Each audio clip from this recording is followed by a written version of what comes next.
बिहार में महागठबंधन में सीट बंटवारे से पहले ही राजद ने प्रत्याशियों को सिंबल देना शुरू कर दिया है, तो दूसरी तरफ प्रत्याशी भी अपने मनमाफिक सीटों की दावेदारी पेश कर रहे हैं, जिसे देख आने वाले दिनों में बिहार में भी इंडी गठबंधन में सीटों के समीकरण को उलझने की स्थिति दिख रही है। और ये बात हम नहीं कह रहे, बल्कि बिहार की राजनीतिक गलियारों में बीते 2 दिनों में हुई कई घटना चक्र इसकी वानगी है। पूरी स्थिति को समझने के लिए इस रिपोर्ट को अंत तक देखिए। दरअसल देश में आने वाले आम चुनाव को लेकर बिहार में भी सियासी उठापटक देखने को मिल रही है। ऐसे में हाजीपुर के बाद अब पूर्णिया की सीट पर भी सियासी संघर्ष की स्थिति बन गई है।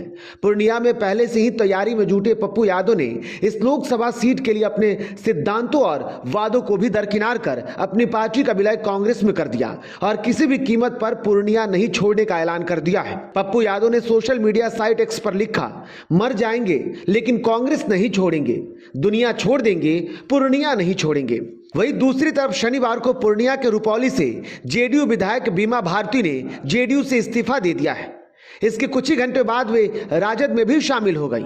वहीं पार्टी में इस्तीफा को लेकर बीमा भारती ने कहा था, अति पिछड़ा का सम्मान नहीं था और प्रताड़ित किया जा रहा था। अति पिछड़ा कह करके एक महिला है, हमारे पति बच्चा को जेल भेजवाने का काम किया, हमारे कार्यकर्ता को भेजवाने का काम किया, आपके पति और बेटा को जेल भेजने का काम किया। इसलिए हम अपने पुराने घर में आपस हम आ गए। लड़ रहे हैं ना, उससे कोई फर्क पड़ने वाला नहीं है। पूर्णिया का जनता तैयार है और वोट से पिछले बार वो जीते हैं। तो काफी वोट से हम जीत के आएंगे वहाँ से। मतलब इस बार इंडिया गठबंधन को आप जीत पूर्णिया मिलेगा? बिल्कुल मिलेगा। बीमा भारती जीत दिलाएंगे?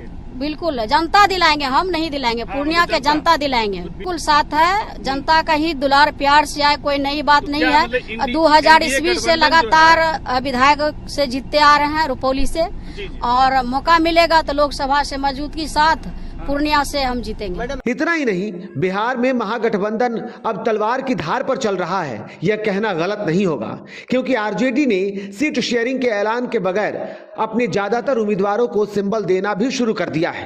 बाकी सीटों पर उन्होंने लेफ्ट के उम्मीदवारों की घोषणा भी करवा दी है, जबकि कांग्रेस आरजेडी से अपने कोटे की सीट मिलने के इंतजार में बैठी हुई है। इस बीच पूर्णिया सीट, जिस पर कांग्रेस का दावा था, वह भी आरजेडी अपने पास रखने के मूड में नजर आ रही है। हालांकि पूर्णिया सीट को लेकर पप्पू यादव ने राजद सुप्रीमो लालू यादव और पूर्व डिप्टी सीएम तेजस्वी यादव से मुलाकात कर अपना पक्ष भी रख दिया है। बावजूद स्थिति संघर्ष वाली बनती हुई दिख रही है।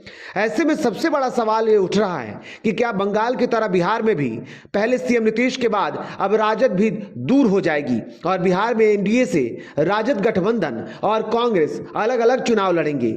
ये सबसे बड़ा सवाल है। इस रहस्य से पर्दा तब उठेगा जब सभी सीटों का बंटवारा हो जाता है। Team the outpost.